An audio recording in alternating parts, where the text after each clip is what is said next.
Hello friends, আজকে আমরা ৩টে মজাদার টয় বানাতে চলেছি। তো আমাদের প্রথম টয়টা বানানোর জন্য আমরা এরকম একটা পুরোনো পেন নিয়েছি।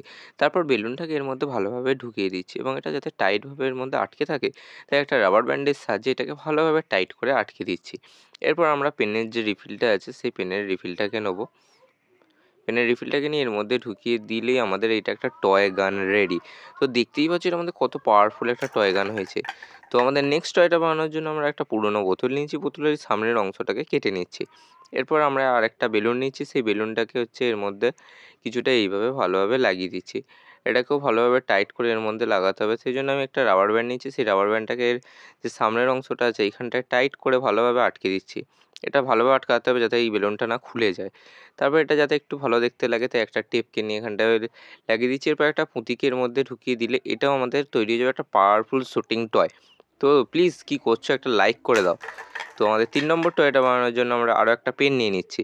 সেই পেনের খাপটা আমরা খুলে নিচ্ছি এবং পেছনের সামনে যে খাপগুলো থাকে সেগুলোকেও খুলে নিচ্ছি। এরপর এই খাপটাকে রাবার ব্যান্ডের সাহায্যে এর মধ্যে ভালোভাবে টাইট করে আটকে দিচ্ছি। এরপর আরেকটা রাবার ব্যান্ডকে এর মধ্যে এরমভাবে লাগিয়ে একটা সেফটি পিন নিয়ে সেই সেফটি পিনটাকেও এর মধ্যে কিছুটা এইভাবে লাগিয়ে দিলে আমাদের একটা টয় গান রেডি। ভিডিওটা ভালো লাগলে চ্যানেলটাকে সাবস্ক্রাইব করে ভিডিওতে একটা লাইক করে দিয়ে দিই।